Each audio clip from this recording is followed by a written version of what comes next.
PGT Innovations is a corporation that underneath it owns a whole series of different manufacturers.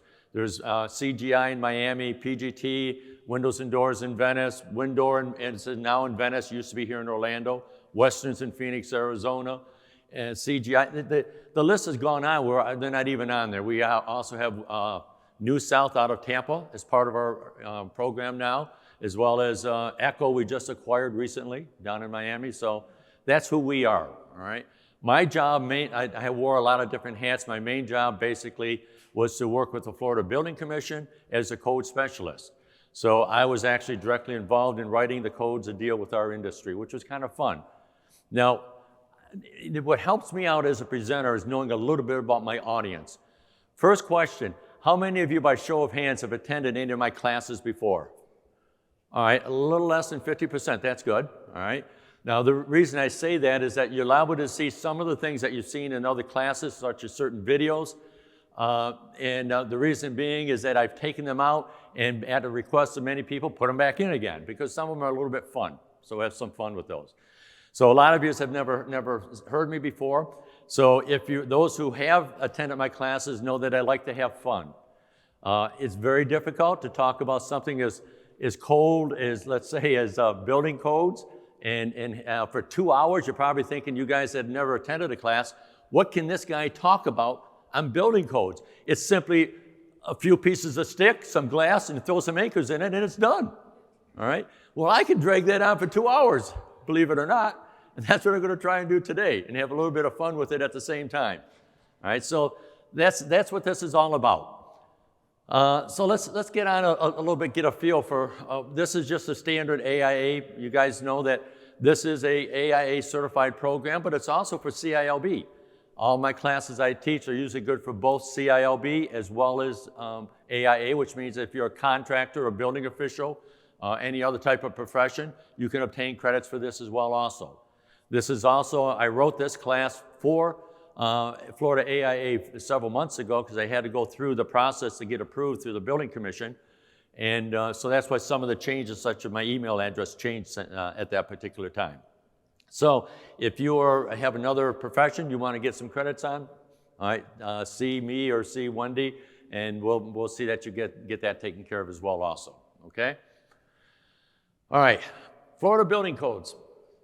All right, this is basically everything I'm going to talk about today. There's a lot of different books that the Florida building codes have.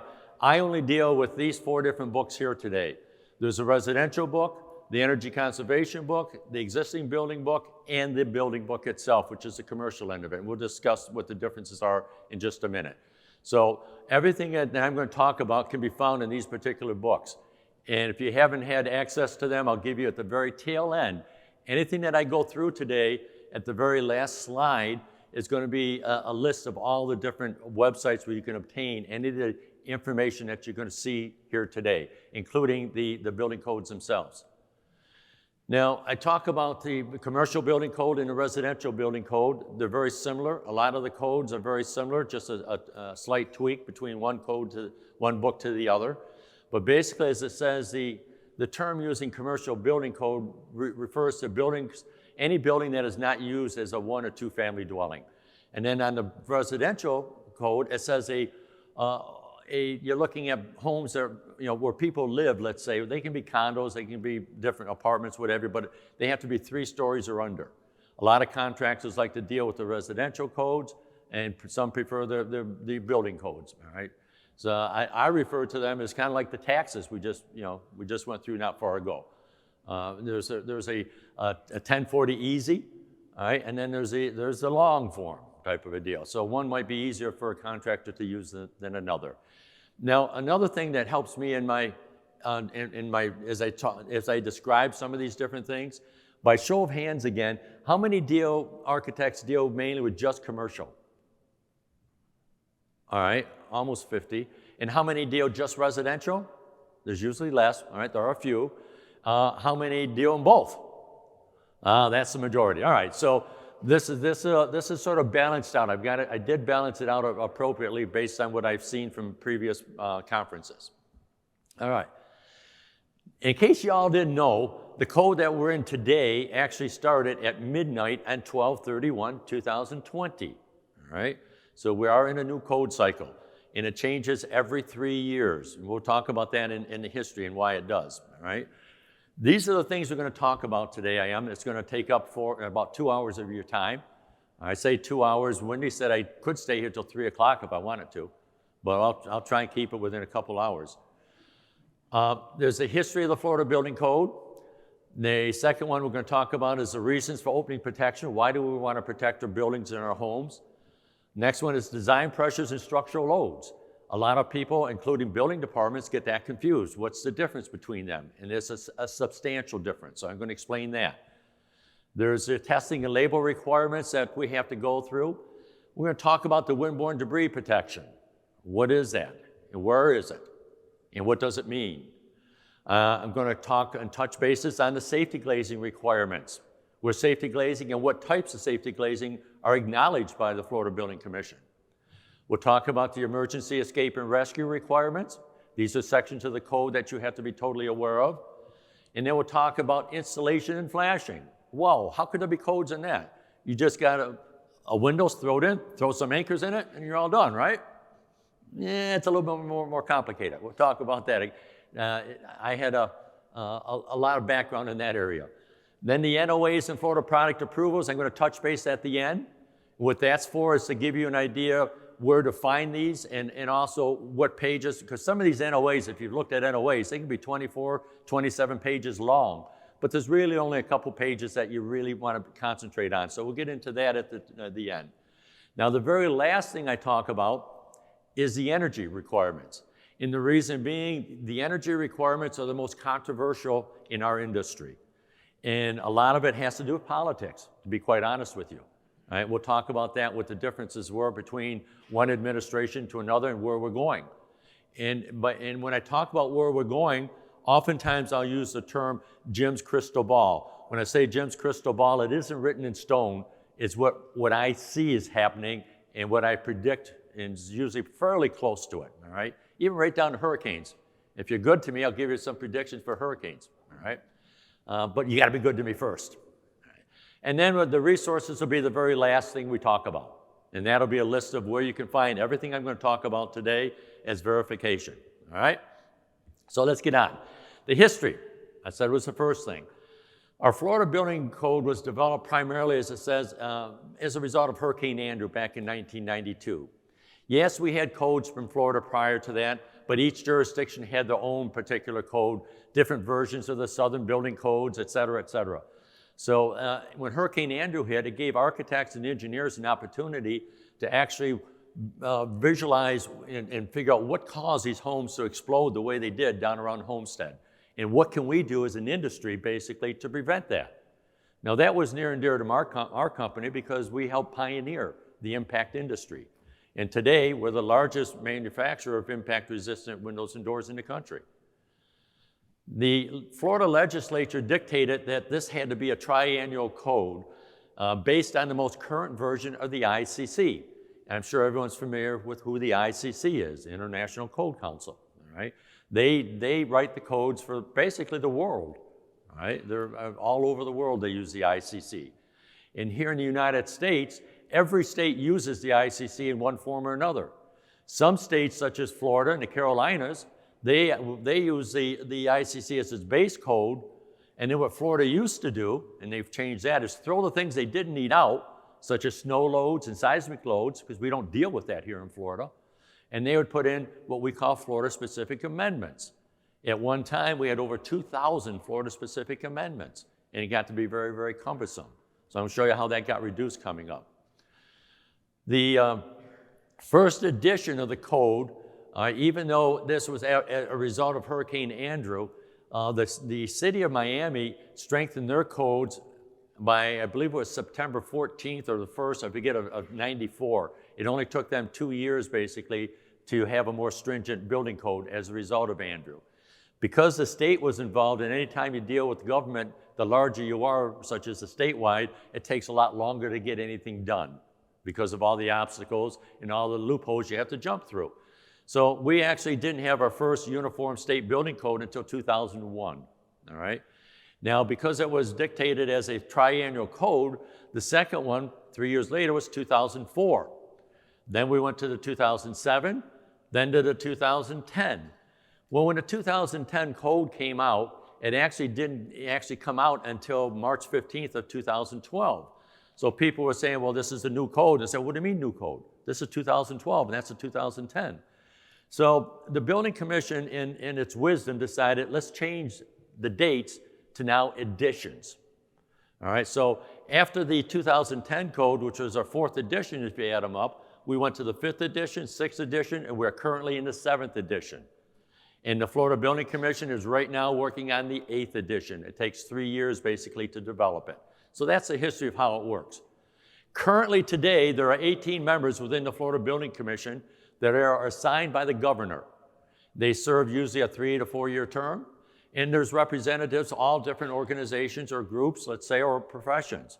You have someone that represents architects, for example, is at all of the Florida Building Commission meetings. I was at all of the Florida Building Commission meetings representing basically our industry. So there's different groups that are on there. Well, they had 24 members at one time, and the government, in trying to reduce the amount of expenditures that to create these codes, reduced it down to 18 members just this past year. So there are now 18 members, and every one of them is from a different profession. There's an engineer, there's a building official, represent building departments, and the list goes on. Handicapped is represented there as well also. So there are different, they're spread apart very vastly. All right, the commission says shall adopt. Now this is a change we had. In an effort to keep the costs of the building codes, developing codes down, what used to happen up until this past code cycle is that the codes, the Florida building codes would actually sunset, which means they're gone. And that means that we, when I say we, people that are developing the code would have to take that 3 year period to actually rewrite everything. And because I was a code chairman of different groups such as AMA and FMA and other groups, and they're not because of who I am, but because I work for a company here in Florida, it was much easier than having someone out in Oregon come down and do it. So I was a code chairman, so I got I ended up having to rewrite these codes every 3 years. And then try and tweak them, as I'll explain as we go along. But because of this here, this is how a Florida Building Commission adopted an updated building code every 3 years on only the most current updates of the ICC. So instead of taking the entire code, we now just look at the updates every 3 years from the ICC, and that keeps the cost of all of this down for the government.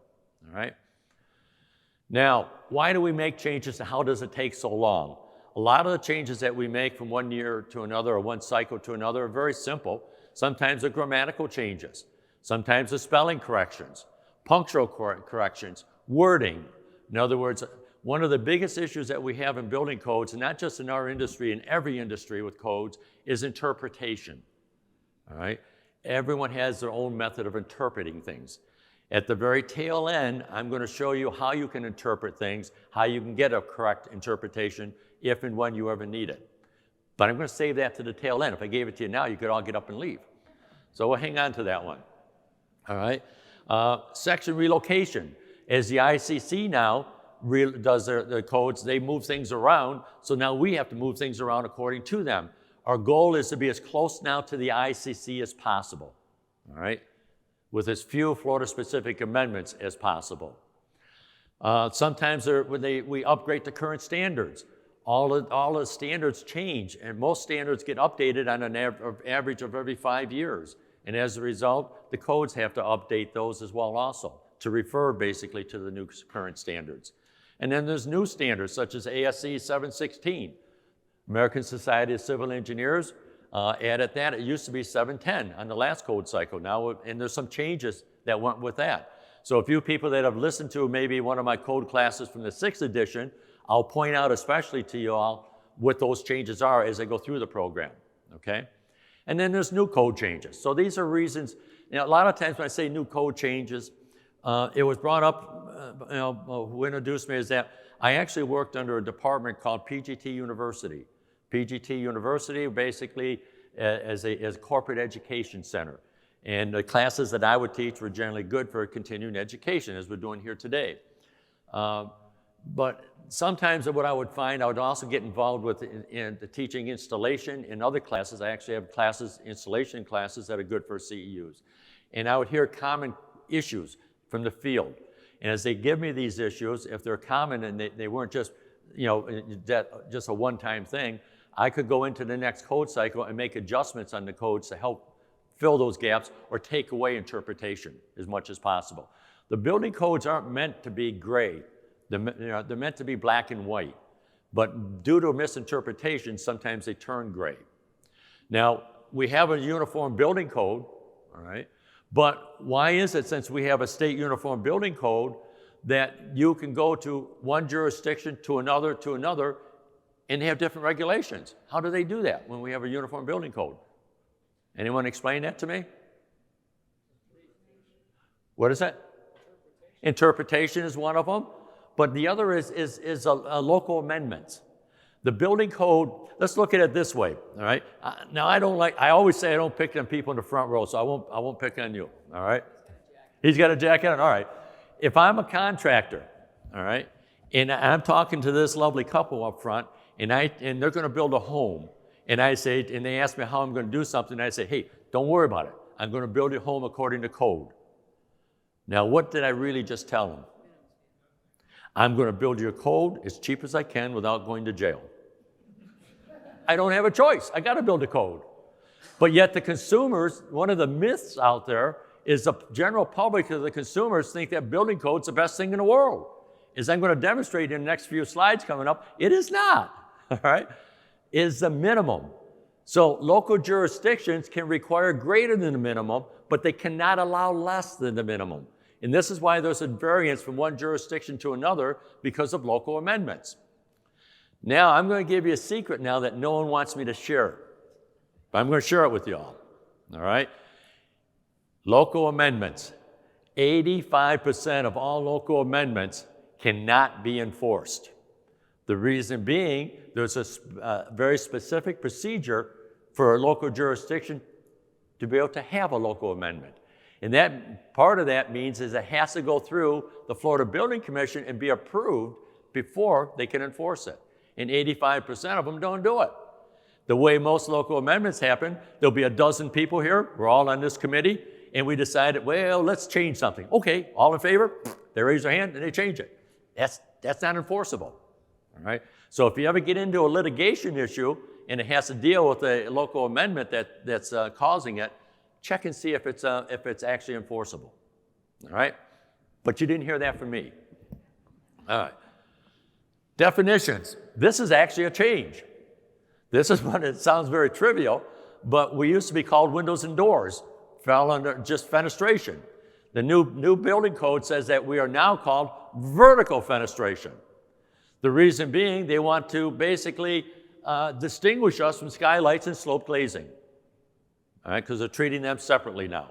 So they pulled us apart. So when you hear the word vertical fenestration, that's the new term for windows and doors, okay? Now, here we're talking about determination of wind loads. As I said, we moved up from the ASCE 710 to the ASCE 716. That's an example, basically, of one of the major changes. And it does make some changes you'll see coming up, all right? So let's talk, next thing I said I would talk about is opening protections, all right? Why do we want to protect our homes, all right?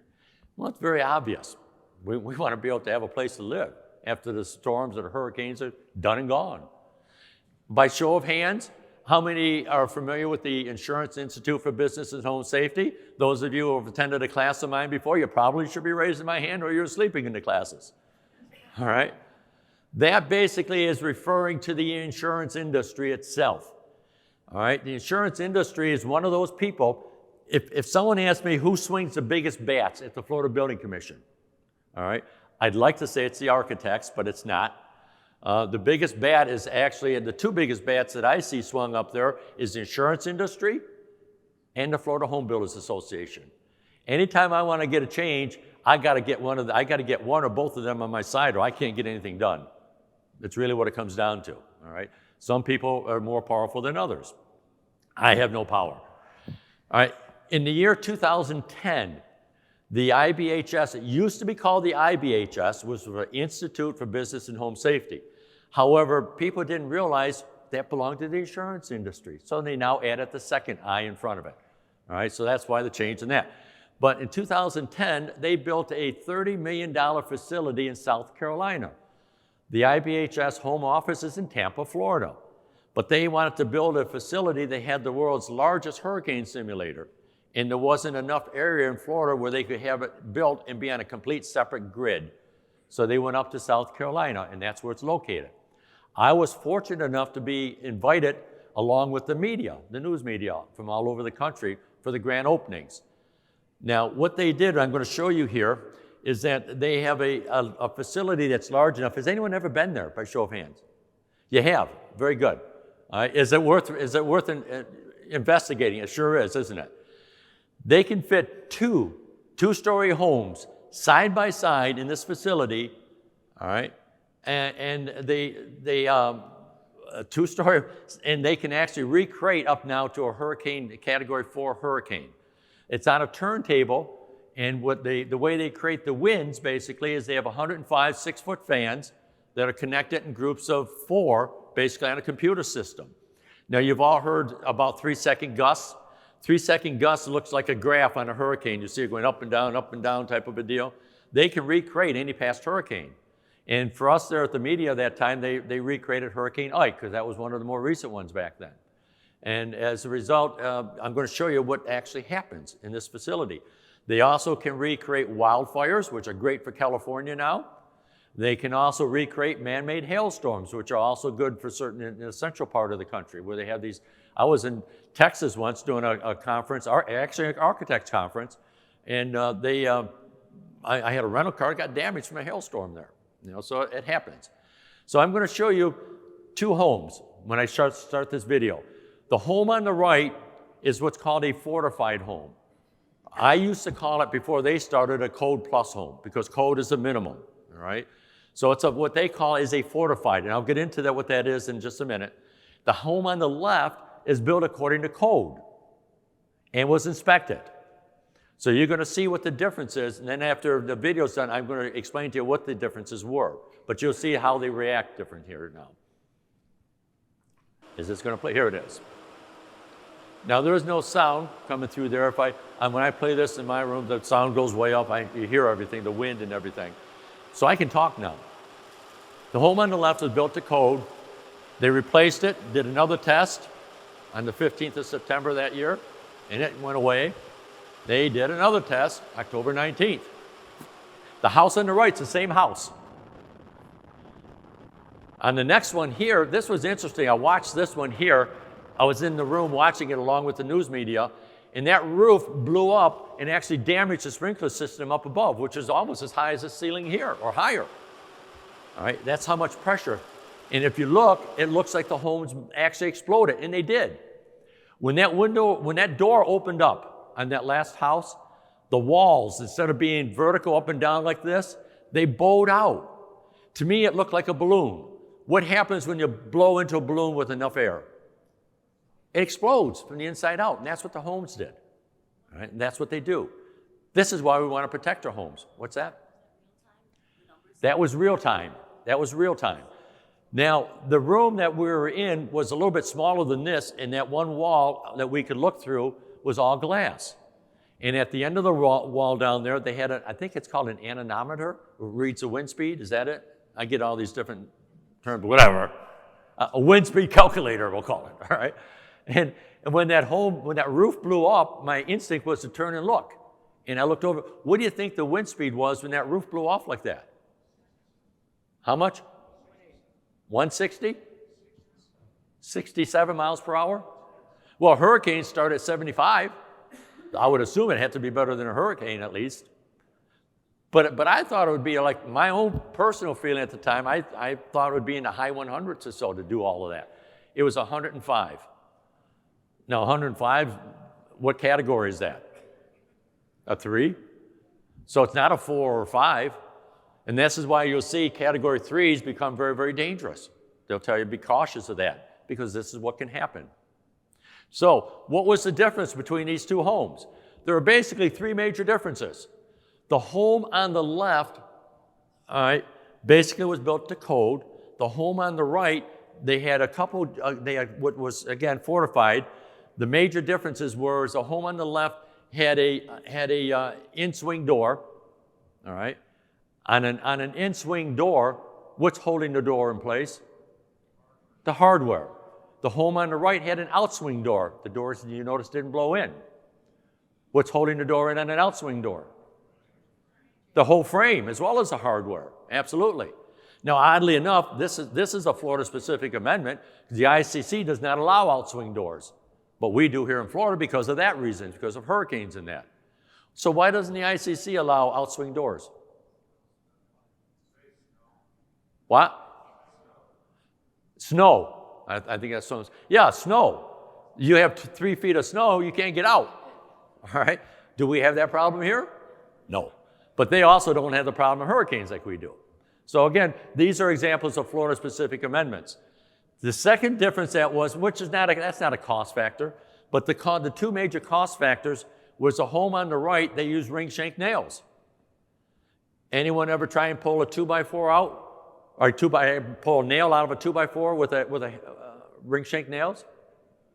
You either can't get it out or you break the head off.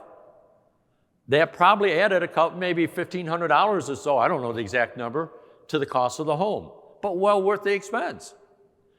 The home on the right, the other difference is that the building code, remember, is the minimum allowed by law in reality, uses transfer of load, where we have to transfer the load from the roof to the walls and the walls to the foundation. Straps, easiest way to put it, the strapping materials. The home on the right had a whole lot more strapping. All right, it's called transfer of load. The insurance industry is real big on transfer of load. All right, that total difference between the home on the left and the home on the right to build was $3,000. And it went through those 4 different tests. Yes, sir. Play it one more time? Yeah, I'll go back here. You'll see if, I think I can, I don't know if I have control over this or not.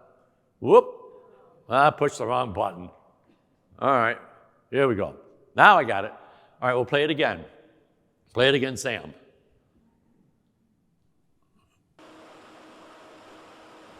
You could hear the wind, like I said, and when I play it, I have sound with it. As soon as that door opened up, you notice the door didn't open up on the right. And that is the same house that went through the same wind testing. Yes?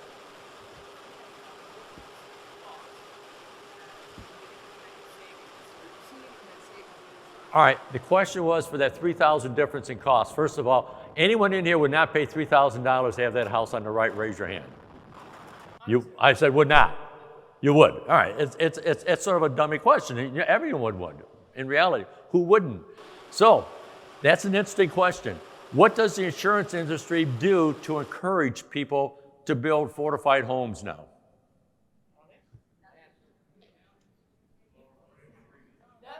Right there in the wallet.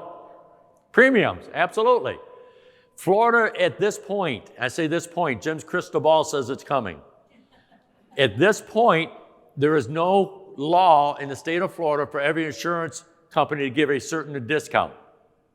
All right, it does vary. Most of them will give at least 15, some 20, some go as high as 30. Now, the reason I say I believe it's going to happen in Florida, it's already happening in other states. In the state of Mississippi, it is a state law that if an insurance company, if you have a fortified home and an insurance company wants to sell home insurance in that state, they have to give you a 30% discount in premiums. That's substantial. That is substantial. Who defines it? They have when you say certified home, it's basically it's a fortified home, not certified. All right. A fortified home is handled through IBHS, and the home office is in Tampa. And there's a series of steps that you have to do. It's not only for new construction, but they also have it for retrofit.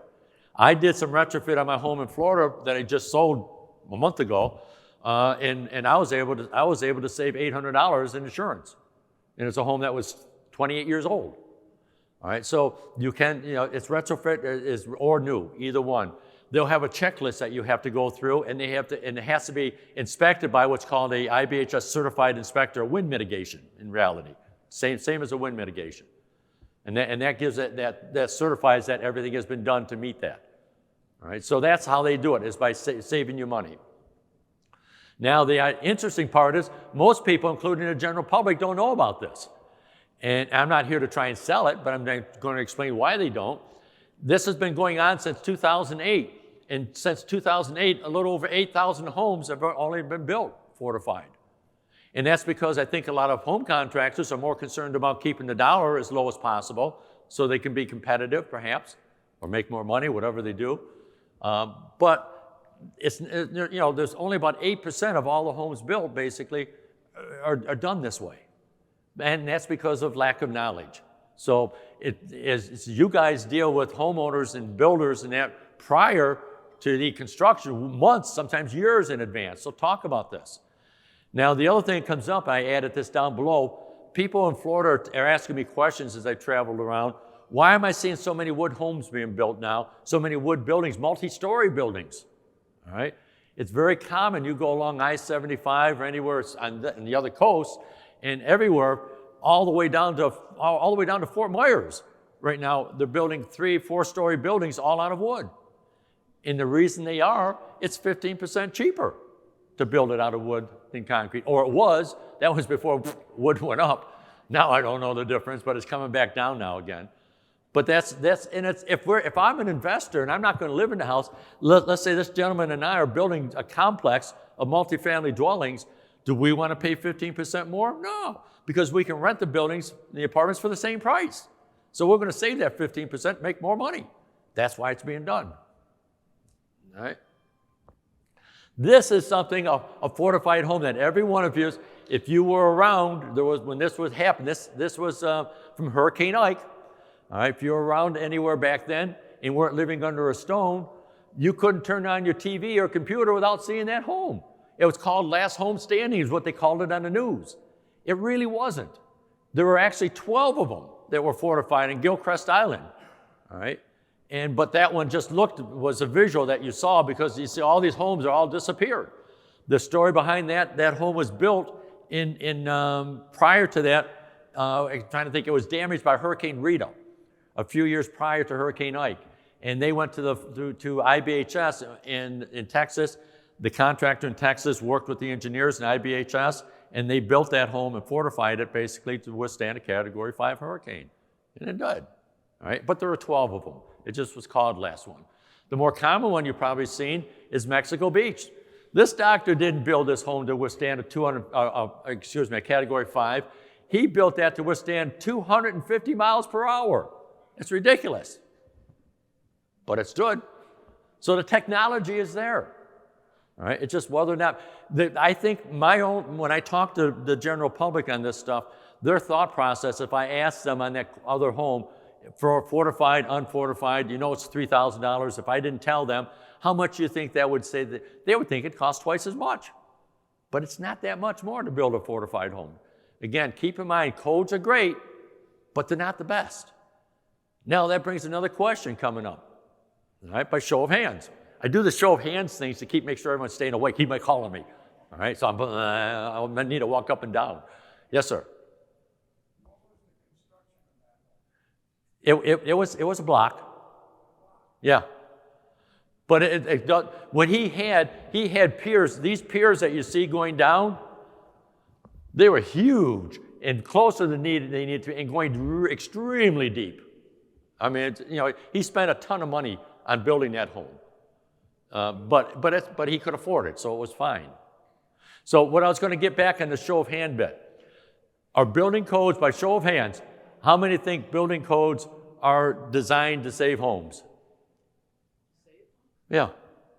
How many think they're designed to save lives? You all pass. The average consumer thinks that building codes are there to save the homes. It's not. Not at all. Now, we talked about hurricanes. This is a map, and as you look at this map, and you can see all along from Texas, the Gulf Coast, going up the East Coast, all the different hurricanes that have existed basically since 1950. Not a whole lot of safe spots on there. If I go back 200 years or 400 years, there aren't any safe spots, right? So it's a matter of time, not a matter of when, all right? But hurricanes are very cyclical. Cyclical, easy for me to say, all right? We had 10 hurricanes in a 23-year period between 1980, now all the years around there, you can go around and count them, all right? We had 23-year period, we had 10 hurricanes. Now, that's the downside. On the upside, in 04 and 05, if you remember, we had 7 hurricanes in just 2 years, almost as many as the 23-year period. If you look at the 2020 hurricane season that we had 30 named storms, breaking the previous record of 28 from 2005. That's what I mean that graph, if you can graph them back, all right? And what history has shown is that when it's cyclical like that, it stays high for a few year period, usually a 3 to 5 year period. We peaked it last year. We're still high this year, all right? We're going to get more than normal this year, and we're going to get 5, I'm predicting 5 major hurricanes, and 2 of them are going to hit the United States. Don't know where yet. I have an idea, but can't tell you, all right? Because then you say, hey, you should have told me. I don't need the insurance. I'm going to go home and cancel my insurance. I don't need it. Jim said we're safe. No. All right. This is an example of a country with no building codes. In 2010, Haiti had a 7.0 earthquake, which destroyed 280,000 homes. But look at the amount of deaths. Almost as many deaths as there were homes that were destroyed. Why? Because Haiti has no codes, no building inspections, no permits, no nothing. You can build it any way you want. Build it out of cardboard. So it caused a lot of deaths. Now, in the same year, there was another country that uses the ICC, and they had an earthquake 500 times stronger, all right? And that happened to be Chile. 500 times stronger than the Haiti earthquake. More buildings were destroyed, but because they didn't totally collapse onto the people, look at the amount of deaths versus buildings destroyed. That's an illustration that building codes do work, but they're not going to save homes, they're going to save lives. So what do you think the insurance industry wants to save? Where's their money? Is there money in your life, or is there money in your homes? It's in your homes. They want to save homes. That's why you're going to be seeing building codes increase as time goes on, all right? So how does this all relate to windows and doors? Well, getting into it, all right? Design pressures and structural loads. 2 different things. As a manufacturer, we would build windows based and test them to structural loads, all right? And then we would calculate the design pressure from that structural load. And what the structural load is, it'll show you here, it's going to be based on different things, but we'll talk about this first of all. The structural load, I'm going to save the structural load till I get to it. I thought it was the next slide. I haven't given this program. I wrote this 6 months ago. What we're looking at here is design pressures. We're going to do design pressures first. There's positive design pressures and there's negative design pressures. If this represented a building and the winds are coming this way right here, all right, the building does not stop the wind. The wind will start to wrap around, and then because it starts to wrap around, this other wind's picking it up, increasing the forces onto the corners. And it does the same thing on the negative side as well also. Now, I'm going to show you for 2 reasons. I want to show you this one, is that if it's raining here, all right, the positive number, all right, if it's raining, the wind is blowing the rain into the house, into the windows and doors, right? On that backside, on the negative number, is it blowing it into the windows and doors? No, it's sucking it away. Why am I explaining that? One of the things that people never understand is why when they look at a window or door and they look at design pressures, they'll see the positive number and a negative number, and 99% of the time, or 90% of the time, the negative number is going to be much higher than the positive. The reason being, we do not have to test for water on the negative side because it's not blowing it in. Yes, sir? I'm sorry, what's the question? An in-swinging door better if it's on which end? On the negative end, yes. On the positive end, no. Right, but still in the positive pressure is what's pushing it in. The difference, the reason the positive number is lower than the negative number and most of the windows you look at or doors is because we don't test for water. The positive number is usually going to be the default where the water intruded. As a manufacturer, we have to meet 15% of the design pressure for water. So if you have a DP of 60, 15% of that I think is 9. So we'd have to meet 9 pounds per square feet of pressure with the water, all right? A good example, your sliding glass doors. You ever notice that there's different sill risers and the different sliding glass doors? Well, all we have to do to get a higher design pressure is put a higher sill riser on it. And now we can get a higher positive number. The negative number is still going to be the same. And if we didn't have to test for water, which I'll show you examples where you don't, now the positive and negative numbers will be the same. So the reason a positive number is reduced is because of water testing. That's the actual reason, all right? Now, component and cladding zones. When I show a code, for example, I'm mentioning this, the residential code, and you'll see up here, figure R301. Whenever you see something in the corner in red showing what book it's out of, that is an exact word and the exact image that you're going to see in the Florida building books, all right? This is a picture that you'll see, and it talks about zones. It's going to show zones 4 and 5. A zone 4 is an interior zone, as it says, and a zone 5 is an end zone. Now, because those pressures are stronger on the end zones, you're going to find you're going to require higher design pressures on any window or door that even touches that end zone. It doesn't have to be totally in it. If that window's over here, but it just touches into that end zone, you got to have a higher design pressure. Higher design pressures means more money in reality, all right? Now, why is that important? I'm going to show you why, coming up here in a picture. That measurement is actually 4 feet.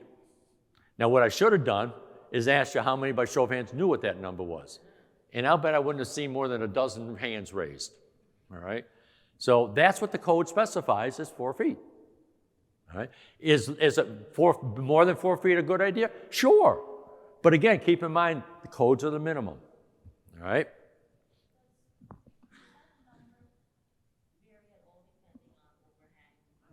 Coming up, that's an exception, all right? She asked, is there basically, does that vary based on overhang? Coming up, all right? I like it. It means it shows me you're right along with me on my path here. We're taking a path down the road, all right? Now, this is what happens and why we protect our homes, because a window or door is breached, like you saw in that video. Actually, what you're going to find, everything, the roof and the walls are being pushed out. That's why I saw those walls start to bow out. The internal, it's because it's called pressurization. The inside of your home becomes internally pressurized. It's 3 times triple than if everything was closed up. Now, this is why end zones are so important. After Hurricane Charley hit down in the Punta Gorda in Port Charlotte area, I did some forensics with a group, and this is what we found. A lot of the hotels and that were built way back before the Florida building codes, where those end zones had to be reinforced, that's where all the damage was, on those end zones. So this is why those end zones are so important. They have to be more structurally sound than an interior zone. Now, this here we talk now structural loads. The structural load is actually 1.5 times the design pressure. As a manufacturer, that's how we test our products. We are tested to structural loads. And then we calculate the design pressure, simple mathematics. Now, what that is saying is that the structural load is 50% more, basically, than what the design pressure is. That extra 50% is a safety factor that's put into all products, not just windows and doors. Structural load is 50% stronger than the design pressure as a safety factor for the consumer, all right? So if something actually says a 60 design pressure, it was tested at a 90, because half of 60 is 30. 30 plus 60 is 90, all right? It's just simple mathematics. That's the difference between structural load and design pressure. The reason I point that out to everyone is that Florida is full of jurisdictions, building jurisdictions with new inspectors. And a lot of these inspectors don't know what they don't know. And I've had cases where a dealer would say, well, you know, this door over here, there only needs to be a DP of 60, and he says it needs to be a 90. All right, you know, it doesn't. He just happened to look at a test. Sometimes these inspectors try and get too fancy. They'll pull out and they'll try and see the testing results. And here it shows a 90. Well, the guy put in a window at a 60. Well, that's fine, because that's the structural load, not the design pressure. So sometimes building departments don't know the difference between structural load or design pressures, all right? So if you're dealing with a manufacturer, you're dealing with structural loads. If you're dealing with a contractor, you're dealing with design pressures, all right? So you needed to know what the two differences were. As I said earlier, water limitation only affects the positive number. It doesn't affect the negative number. So if you have a product that doesn't need to be water tested, then they're probably going to be the same numbers, all right? This is an example here.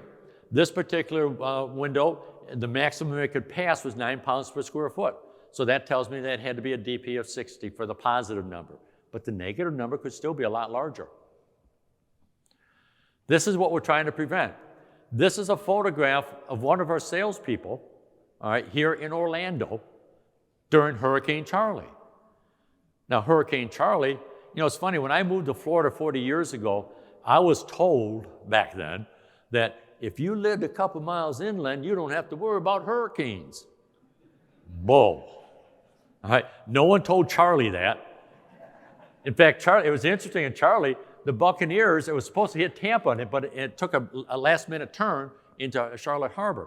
The Buccaneers took all of their stuff up, and they moved everything to Orlando here to be safe. Didn't work, did it? All right. So, that's in a that was during Hurricane Charley here in Orlando. They had like 80-mile-an-hour winds, and that's the water going underneath this door, sliding glass door, into the house. All right. Does that cause an issue? Yeah. I actually have a water infiltration class, a 1-hour class that shows how much damage it can create, but that's a whole different class. There you go, right here. All right. Now, limitation exceptions. Everyone has a different terminology. Some people call it the 45-degree angle to represent this. Some call it the 1-to-1 ratio. I think this is extremely important for architects. The reason being is the code says that if you meet this regulation here, for example, if you had a rise from the foundation to up above 80 inches, as long as you have at least an 80-inch run all the way around, in other words, in all the directions, you don't need to have water testing. So what does that mean? That means they don't have to have those big 3 or 4-inch sill risers. Kind of important. So you wouldn't want to draw that home up with an 80-inch rise and a 78-inch going out. Now they'd have to have those sill risers. All right. So the code is full of exceptions, and that's one of the exceptions. Yes? Is it comparable in the commercial? This is residential. This is residential, yes. That's in the residential book. In the commercial book, that doesn't exist in there, no. But it is. Some people prefer to build to one book versus another based on some of the advantages that each book has, all right? What we're trying to do is get some of these codes similar to each other, and we fight battles to get it done in time, type of a deal. But you know, they will eventually be the same, but they're not now. So here is another Florida-specific amendment. Yes? I know this is a good thing for water infiltration, but the overhang is we have to deal with other pressures. Right. So it's a positive, but it's also a negative. Correct. It's a plus and a minus. Everything that has a pro has a con. So it's a balancing. You balance things out. You won't be touching on that in this seminar. No, because I'm not dealing with roofing. Roofing deals with, for example, in zones 1, 2, and 3 in the code. I deal with zones 4 and 5. All right, so I'm not a roof expert. Don't know anything about it. All right. So water limitations. This one here is a Florida-specific amendment. Nowhere in the ICC do they allow a pass-through window. A pass-through window means the sash just has a piece of foam. It goes down on top of the countertop. It will not pass water testing. However, Florida, because of the way we build homes with lanais outside of the kitchen, they want to slide the food through. We allow a pass-through window as long as it has at least a 5-foot overhang. All right? Whether we could argue all day long if that's sufficient or not, but the other thing, what I'm doing here today, let me caution you on, I can tell you what the code is, where to find it, what it says. I can even tell you the interpretation of it, because I deal with that, but I cannot tell you who enforces it and who doesn't enforce it. All right? Building codes, a lot of times building officials enforce certain things based on their past. For example, if you were a fireman and you just came down here, you spent your 20 years in New Jersey or New York as a fireman, and now you're only 40 years old, and you come down to Florida, you're retired, but you want to work, and so you go to work as a building inspector, what codes would be important to you? Anything that deals with fires, absolutely. I mean, the building inspectors have a very, very tough job. When I was a contractor, I was a Florida State contractor, certified contractor back in the 80s. And then I always thought building inspectors were my enemies, but they're not. They're just doing their job the best they can. They have to be an expert, supposedly, on everything, and they can't be. So what they do is no building inspector grows up wanting to be a building inspector. Really, think about it. That is a huge issue they have right now. Because when I speak at the BOAF, Building Officials Association of Florida, everyone in there has my color hair or no hair. So that tells you they're retiring. They can't fill those spots back again because they don't pay well enough. And I have spoken, this is the truth, I've been part of not only architects, but building department. I've been a member, let's put it that way, of building departments and national or state from Texas to Florida and up to North Carolina. I've dealt with them all. And in all my travels, I only ran into one person, and it was at a conference in Houston, Texas, where a guy actually said, I wanted to be a building inspector because my daddy was and my granddaddy was. That's it. All right? So they use their past experience based on what their past experience was and what they look for. I've gone to job sites, and I'll see anchors, they're supposed to be anchors holding windows in the drywall screws. And the inspector passed it. He didn't know what to look for, right? So this is what so I can only tell you what the code is. I can't tell you who's going to enforce it and who's not going to enforce it, all right? It is what it is. We have to deal with that. Now, ASC 716, I said changed. It changed in a couple ways. First of all, there's 4 different categories. All right, the first one, category 1, is, it says up there, I don't know what it says, it says minor storage facilities, a freestanding garage or something like that. It's a building where people don't live in, all right? So there's a very low chance of them getting hurt in there. Category 2 is the most common. That's our homes, that's where you live. It's going to be a category 2, all right? Category 3, it spells out as public assembly buildings, all right? And then category 4 are referred to as essential facilities. Those are buildings that have to be there when the hurricane is done and gone. Police departments, fire departments, hospitals. Now, schools. I'll show you why. They changed it now. Up until this category, up until this version that we're in that went into effect in January 1st, there's 4 categories, but only 3 maps.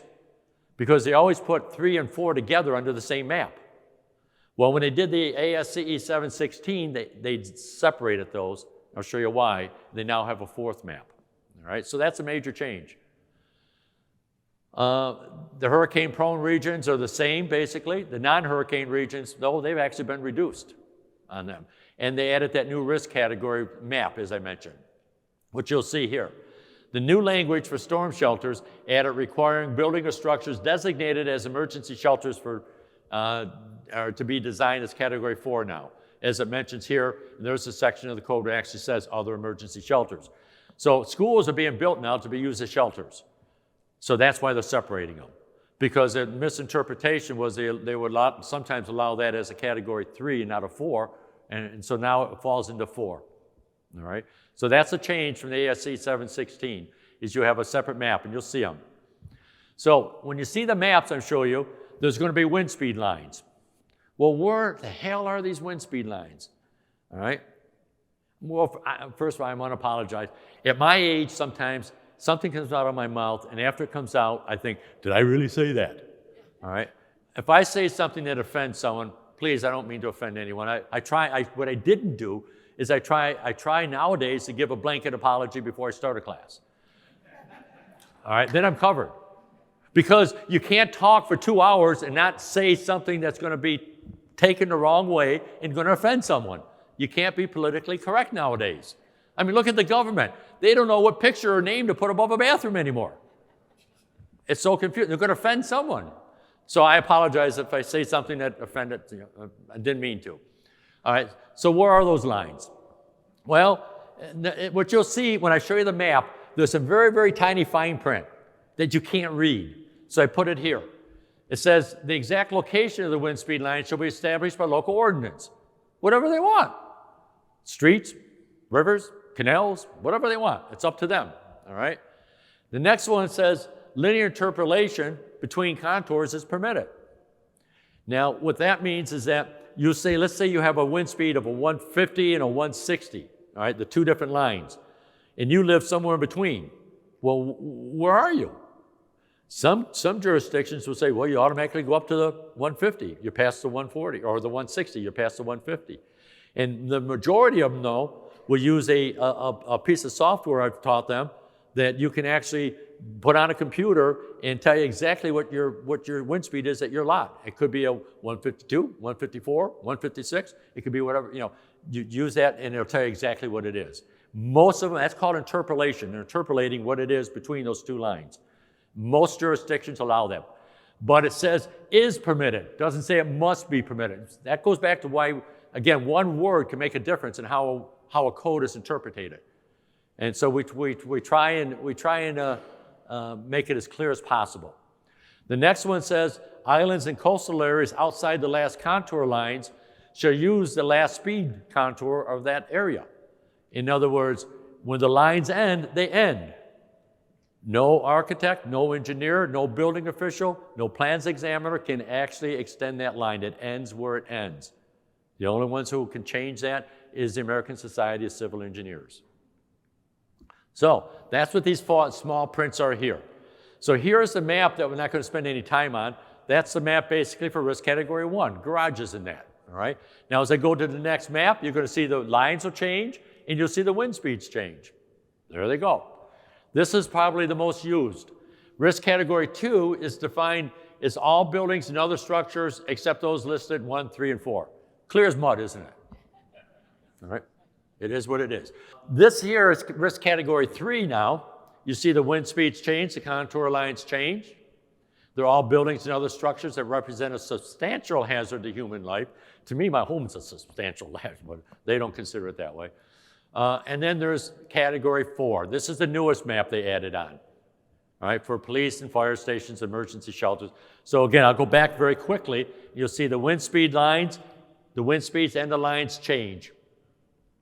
All right, so that's one of the bigger changes that you have now is that you have the ASCE 716.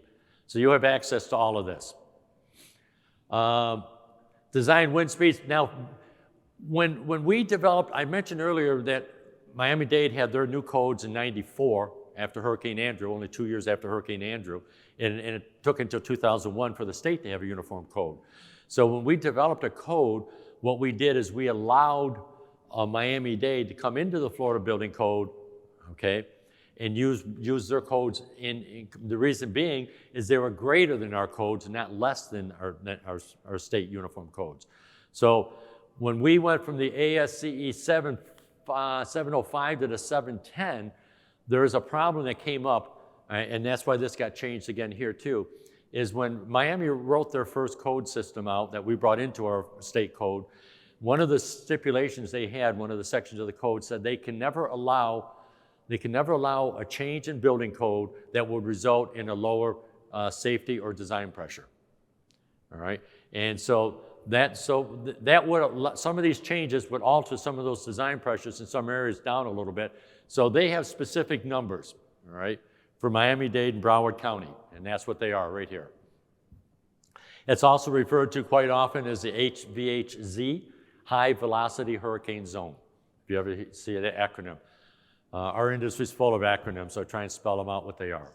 So, and with the ASCE 716, these are now, the big changes are in red. Those were the wind speed changes for that, all right? Buildings are not designed for wind speeds, just wind speeds like people think. The average consumer thinks, if a salesman goes in, well, how much is this? What's the wind speed tested for this? It's more than wind speeds. All right? They're tested for wind forces.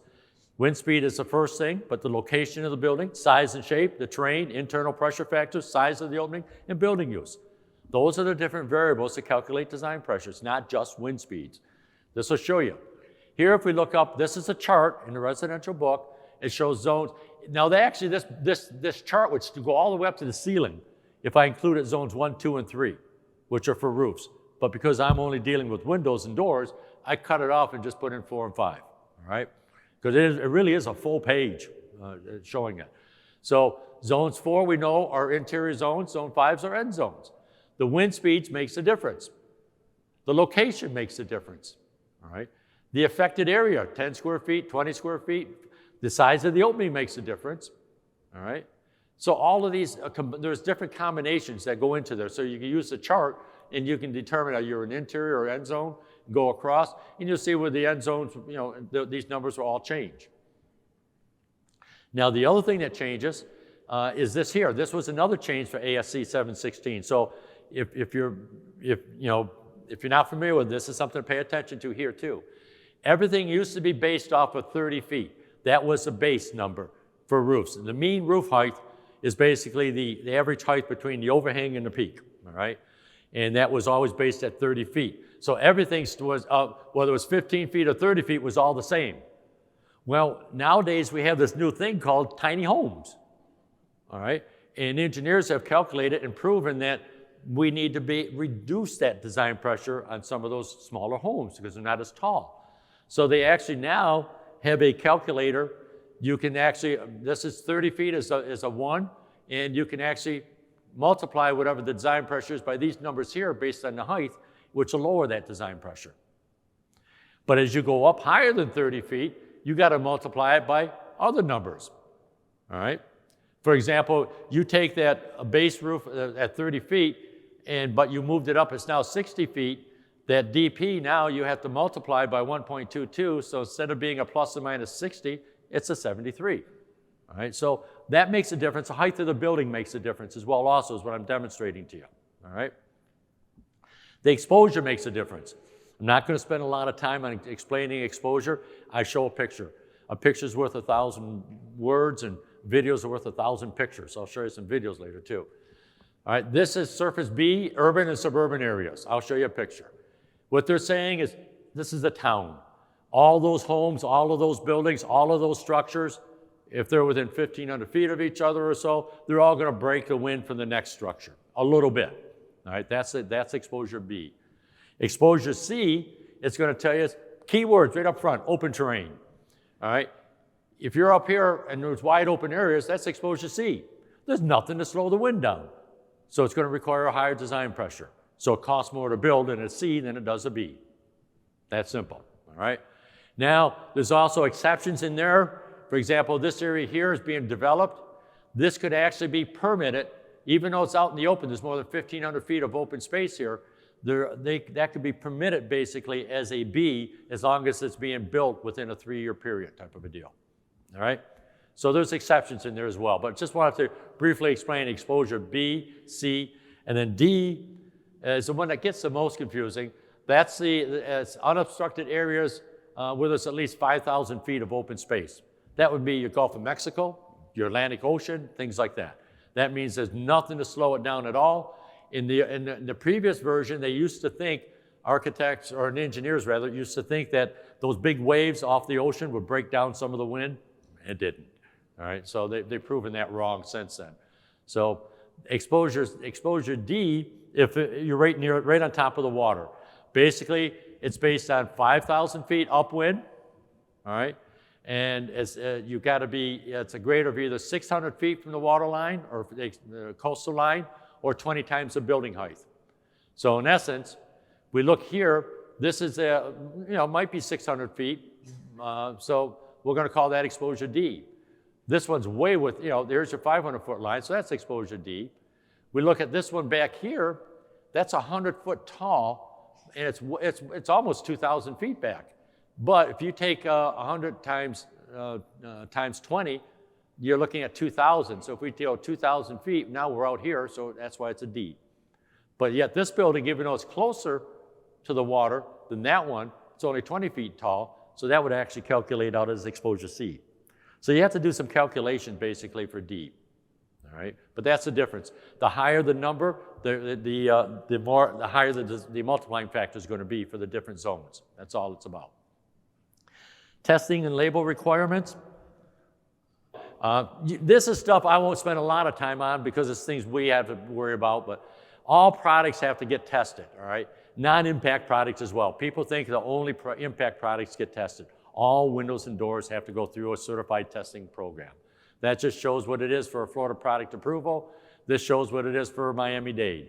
It's more stringent, all right? This is for impact testing. Those were non-impact tests.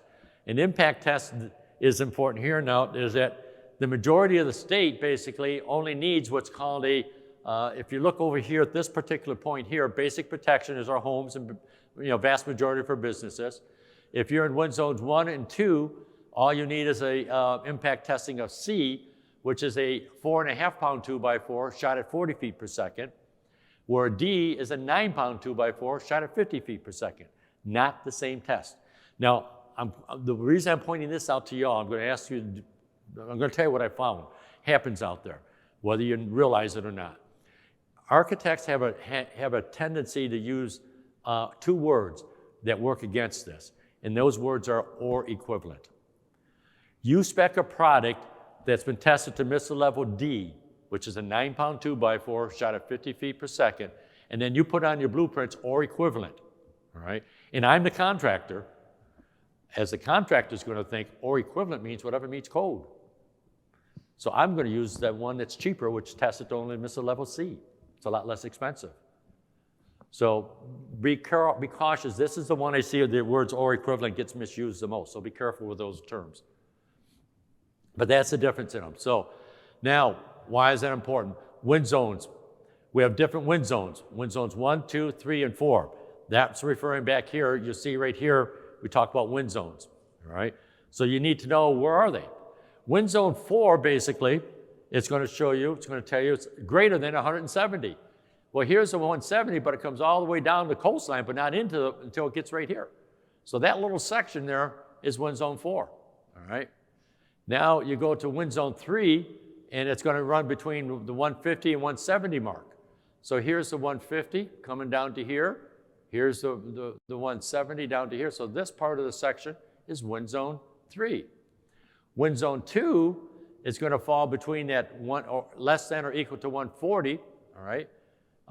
And so, excuse me, 2 is less than or equal to 150, and the 1 is a 140. So now this section through here, between the 140 and 150, is going to be wind zone 2, and wind zone 1 is the rest of the state.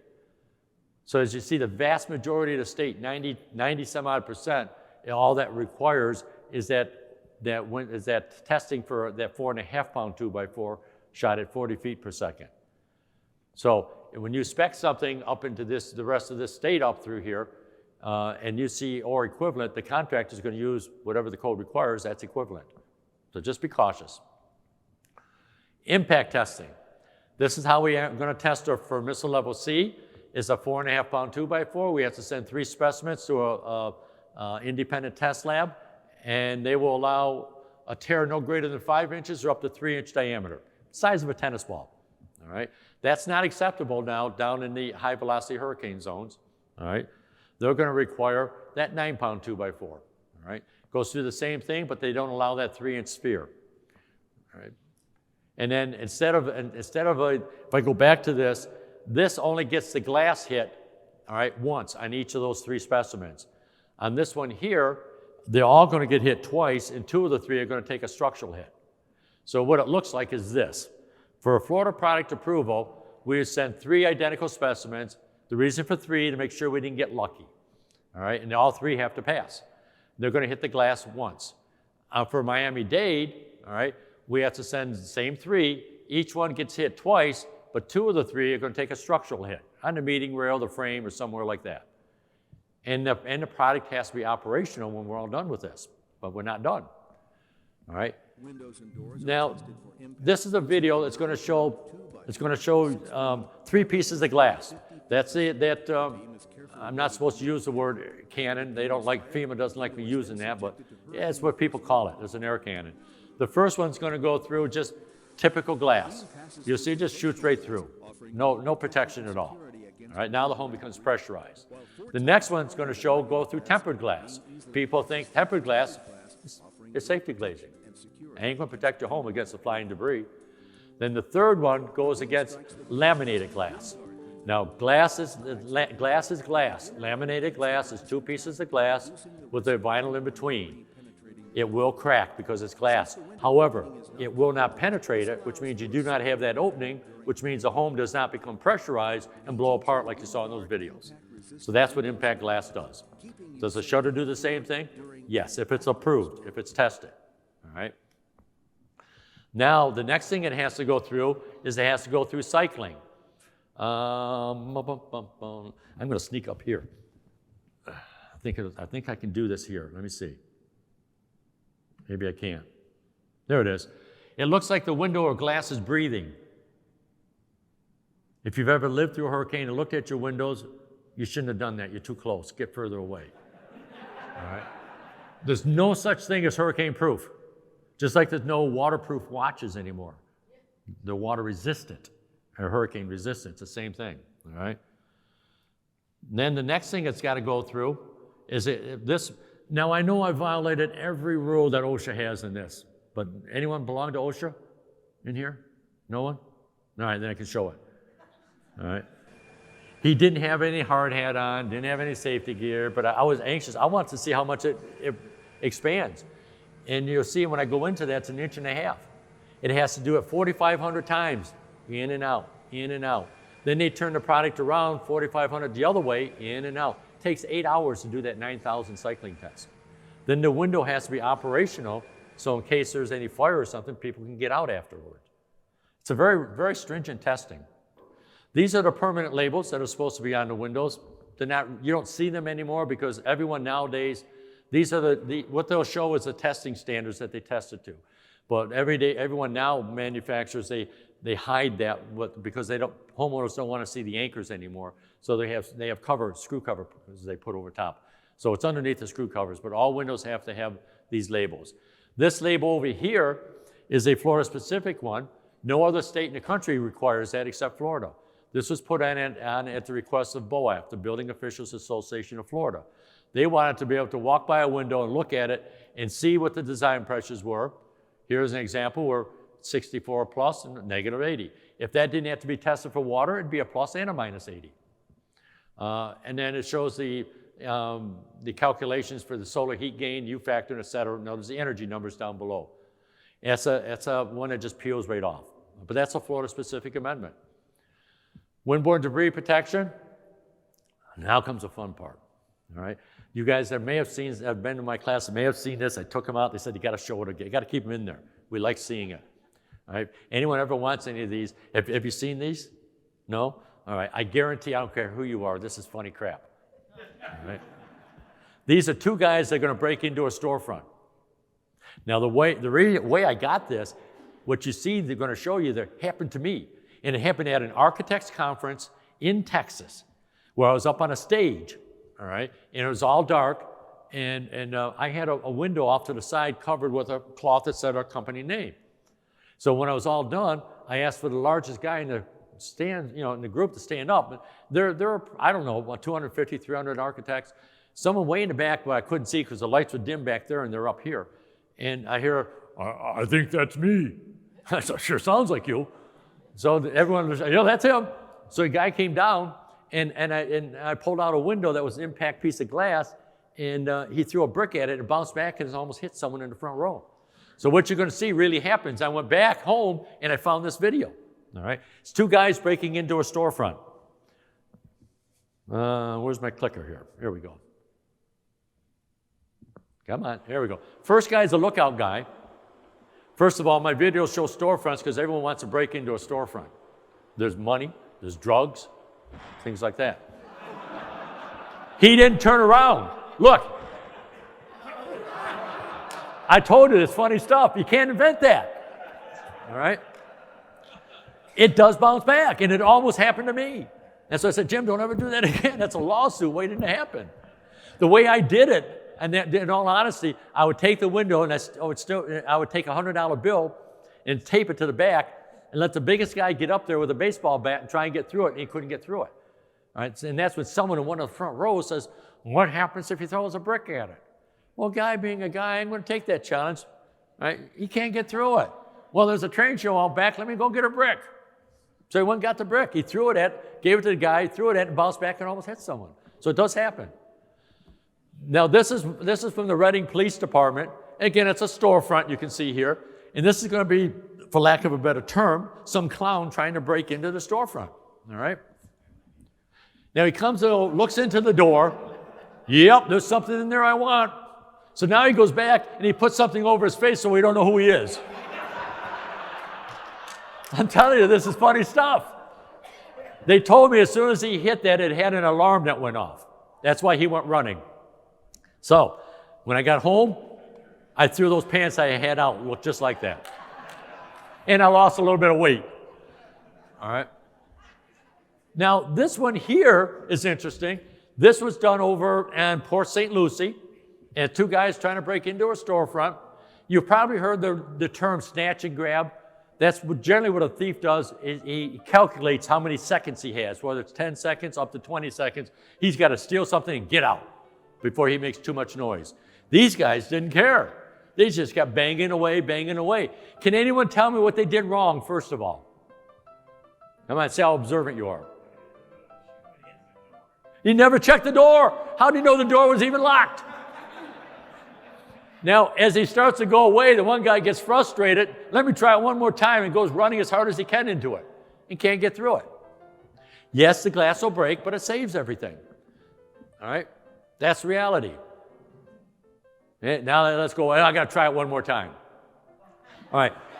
Now, those are fun videos. This is really, I think, is the important one. And I'm going to tell you, I'm going to cut it because I'm over time. This is a serious story. It's sort of a heart-tugging story. I had a guy in one of my groups like this raise his hand and said, let me tell you my story. I said, sure. He said, my wife and I go to work every day at 8 o'clock, and we come home at 5.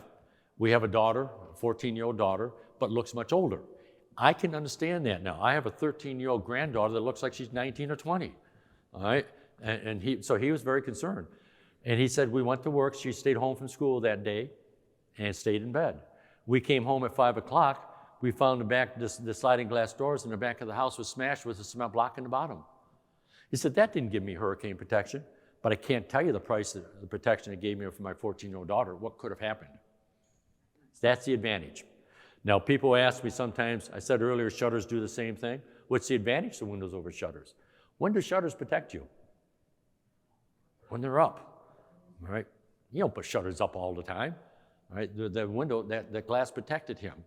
The impact glass did, and his daughter. All right? So that's the biggest advantage. It's called 24/7 protection, okay? Protection of openings.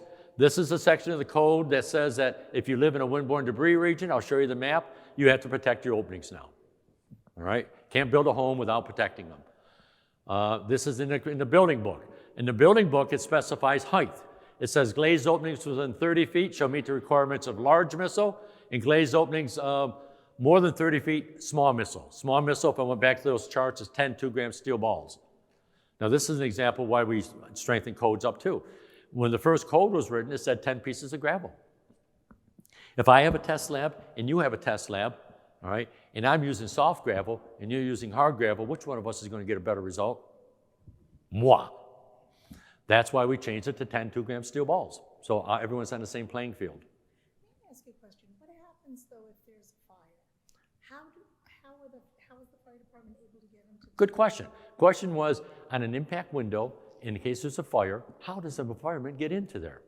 Well, if they reach out to me, we actually had a professional video done. We don't make it available to the general public. It teaches them how to get in with the proper tool and get in there in a matter of a second or two. Absolutely. It's just like they're trained, and we give them a video how to do it. But we don't make it to the general public. It's kind of like bars. You see these iron bars outside of windows, especially down in Miami. How do they get into there? There's a trick to get into those too. They can get into there in less than 10 seconds. But they don't want the general public to know that. They don't want the bad guys to know that. All right, so it's not an issue. Now here, what they're saying is the first 30 feet has to be large missile. Second 30 feet, small missile.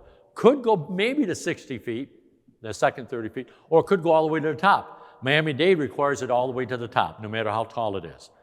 Outside of the high-velocity hurricane zone, the small missile has to go up to at least 30 feet above any building's roof that's within 1,500 feet. The reason being that building might have gravel that could shoot up there. So it's got to go at least 30 feet above that. Make sense?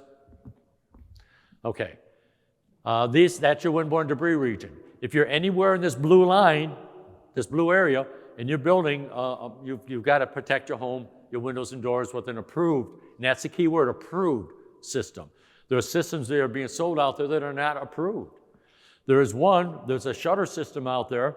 The guys at all of the home shows, and people buy it, all right? And then when I say they buy it, they buy his story. He says when you have a hurricane, you get storms, outer bands, lightning, means fire. He says, how are you going to get out, Mr. and Mrs. Jones, if you got something you can't get out with? He says, mine's held with Velcro on the back. Well, Velcro does absolutely nothing on the negative side. Sucks it right off. There's nothing there anymore. Right? So he can't get approval on it.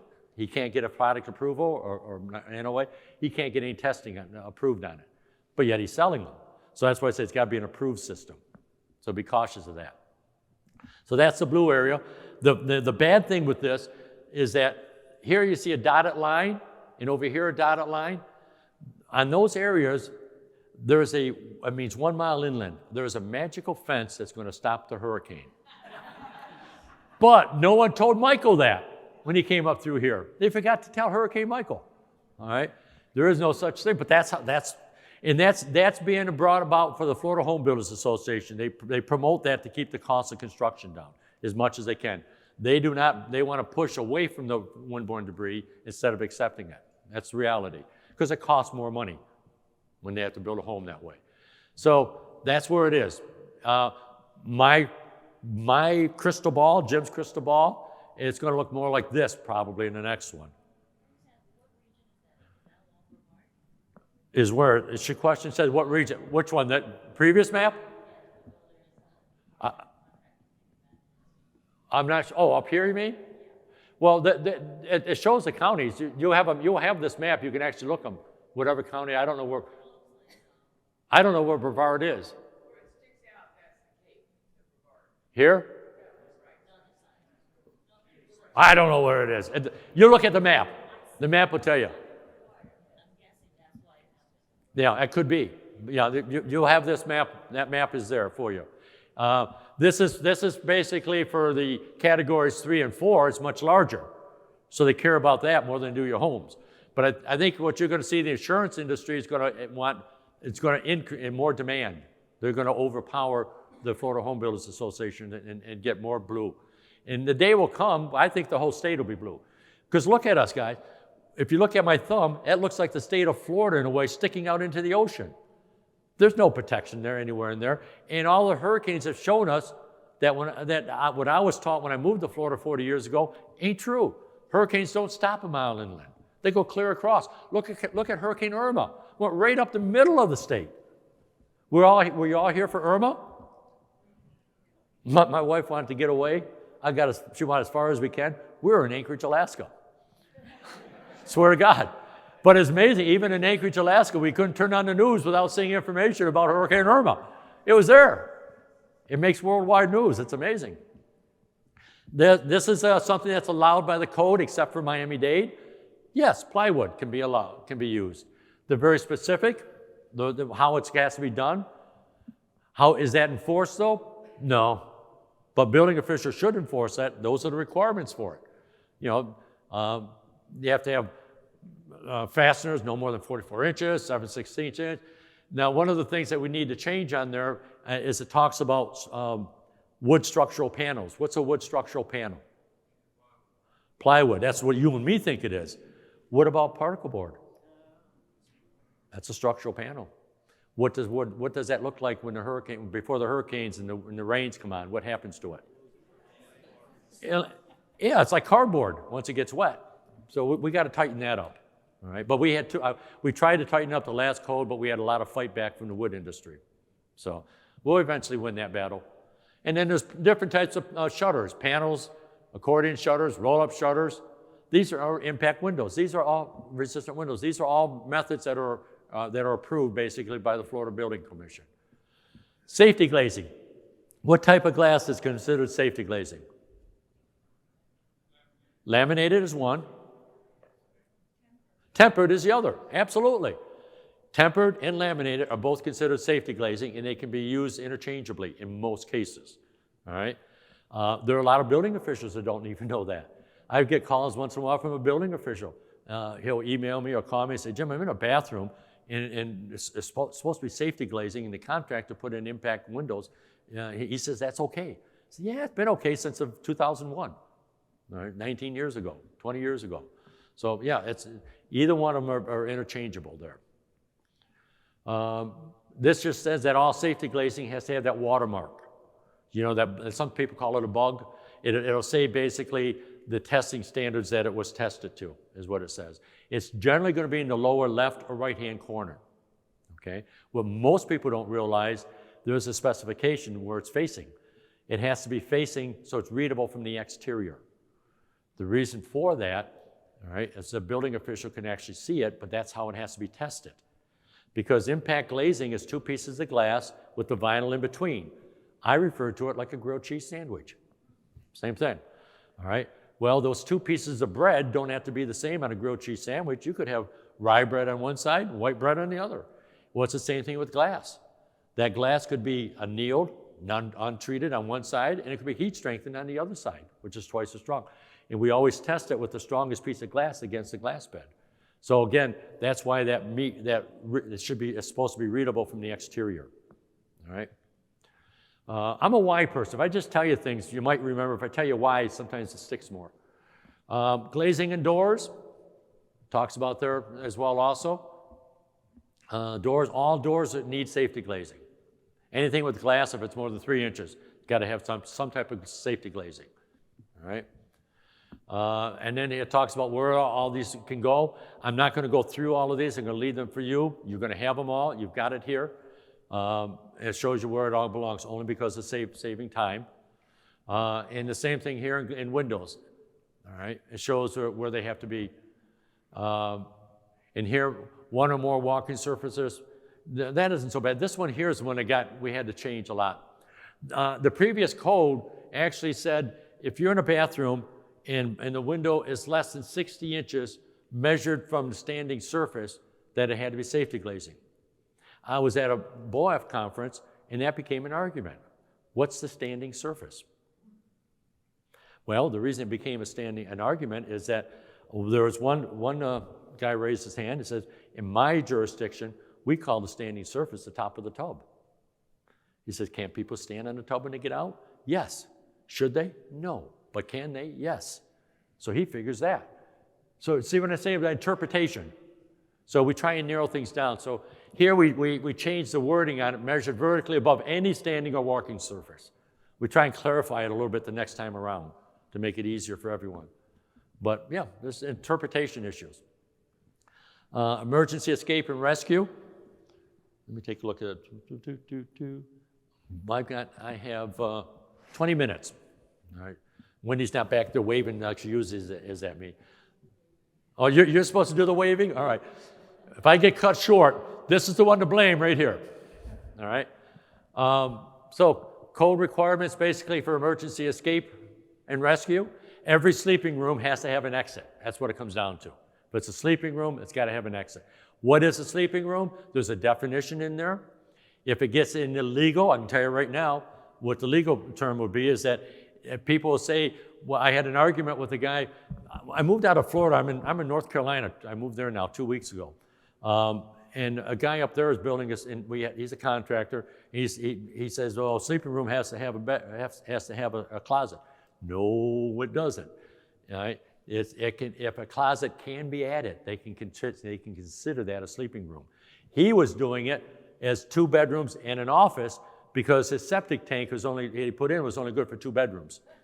So he's called, and that's why it's up to the jurisdictions. All But it says every sleeping room shall have an exit. And that exit here in Florida can be a screen enclosure. We had to add that because that was an issue with some jurisdictions. All right. Nothing on that one. This one here we had an issue on. The operational constraints. It has to be operational from inside without the use of any special tools or knowledge. What is special knowledge? We had a building department in Ocala or Gainesville, I forget which one. I think it was Ocala, that would not allow casement windows to be used as egress, which is absolutely foolish because that's the biggest opening there is. The whole thing opens up, all right? But he said the reason being it takes special knowledge to do this, to crank the window open. So we had to go to the Florida Building Commission and have that overridden. But again, it was fine one week and it wasn't the next because the guy that was the head building official 1 week retired, next guy took over and said, now it's special knowledge. So things change like that. It's interpretation again, all right? So I'm going to show you how to handle interpretation coming up on the last slide. This just says you have to have at least 5.7 square feet or 5 square feet on the first floor, but there are some jurisdictions that want 5.7 on both first and above. It's up to them. So that's at 5 square feet, and it has to be, the measurements basically have the net clear opening of not less than 24 inches in height and 20 inches in width. Obviously 20 inches, but 24 isn't 5 square feet, but that allows for long, narrow windows like a horizontal roller to be able to be used. Window sill height, this says that the emergency escape and rescue shall have a sill height of not more than 44 inches. This is an ADA requirement. That used to get confused because people would say, well, right here is the bottom of the window. No, it's not. That's a net clear opening. That's so someone in a wheelchair can be able to exit in case of an emergency. So we put a picture in to clarify that one. This just shows some of the different types of windows in that, so what equals that 5.7 square feet. And you don't need to take, I hear a camera, you don't need to take pictures. You have access to all of this stuff. This is in the retrofit. This one here talks about replacement windows. You guys are architects, you probably don't deal much. Anyone dealing with replacement? You do very seldom. Basically, it's a rule that says that this was abused. We had building departments that would say, let's say you're the contractor, you're coming in and you're replacing a window that was a single hung, but it's an older window and it doesn't meet today's 5 square feet or whatever it is. Well, you don't have to make the opening bigger, is what it says. And there are some jurisdictions that would say, well, you're going to replace it with a single hung, I see on the drawing, on the plans, but that won't work. We want you to replace it with a casement, just the opposite of Ocala, because it's a bigger opening. But a casement's a lot more expensive, and the products have already been sold. So who's paying for that? So we put into here, we changed it, this is new this year. It says as long as it meets the following conditions. Replacement window can be the manufacturer's largest standard size window that will fit within the existing frame, and the replacement window shall be permitted to be of the same operating style. So again, this was one that they told us we're having problems I was able to fix when we did this code. All right. Windowfall protection. All right, this basically, it talks about, this one changed too now. This one says the top of the sill, if it's less than 24 inches above the finished floor and greater than 72 inches above the finished grade, it can't open more than 4 inches. That's so a child can't fall out. A study showed recently that 200 children a year fall out of a second-story window. Now, it used to be, the commercial book used to say 36 inches, in residential 24, they're both down at 24 in this code. We reduced it down, all right? We're trying to get, again, the commercial and the building, residential and the building book closer together. So now they have, how do you protect it? WOCDs, stands for Window Opening Control Devices. Yes? Question, yes.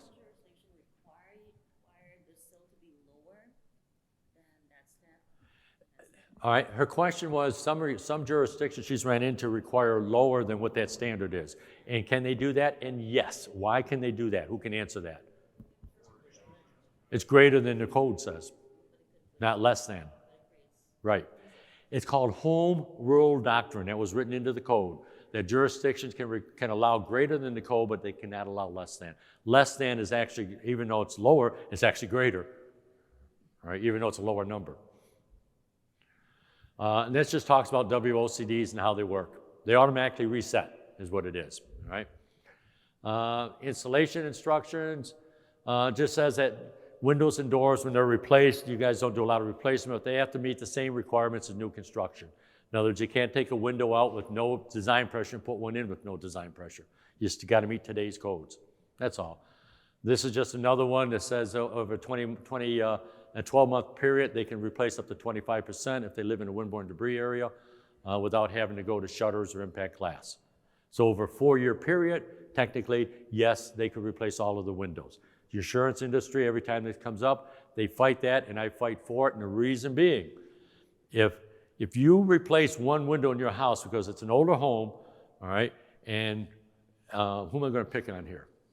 Bullseye. All right. It's an older home, and you and your husband, the kids in the neighborhood broke the window, and the window never worked anyway because it was old, and you decide instead of replacing the glass, let's just put a new window in. But now you're in a windborne debris area. All right, do you have to have a shutter? You'd have to have an impact window or a shutter to go up. Now the problem with that, you'd probably go with the shutter to save money, and if you put that shutter up when a hurricane comes, does that protect your home? No, it doesn't. One window's not going to protect your home. And who's the first person the insurance company sends out when there's a claim? Adjuster. What's the adjuster's real job? Not pay. So he wouldn't pay. So that's how I win that every time. Right? It's not fair to the consumer. This talks about flashing. Peel and stick. It's called Self-Adhere Flashing. Has to meet AMA 711. These are standards for you guys as architects. When you put something in there, if you have your flashing meets these type of standards, the WOCDs meet the standards. That's why I got these in here for you. All right? It doesn't matter what brand they are. Just make sure they meet the standards that the code requires. Because if there isn't, it gets into litigation. Who do they go after? Yeah, absolutely. All right. So you want to protect yourself. I know I've been called in as a consultant in litigation, and anytime it happens, I'll tell you right now. For example, if you put on your, I'll put show of hands, how many put on their blueprints how to seal a window? Anyone? All right. Now only 2 or 3 of you did. The problem with that, because I've been in court with that, is I'm the opposing attorney. You're on the stand. The very first question I'm going to ask you, sir, did you have any approved testing for the method that you prescribed? And if you don't, you're not going to win. You might as well pack up and go home. All right? So how do you do that? How do you protect yourself? Coming up, these standards right here. If we go back here, there's 4 choices that the building code says. You can seal a window basically by the manufacturers or the seal instructions. We don't give them. The reason we don't, when we build a window, we don't know where it's going.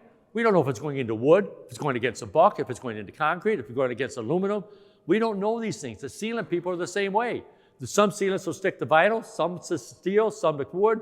Everyone's different. So we all refer down to these right here, these standards. Number 2 is in accordance with design of a method of a registered design professional. You have the privilege to do that. You're a professional design person. But if you get into litigation, you've got to have backing on it. So my recommendations is to refer to these here. The third is in accordance with other approved methods because we change methods.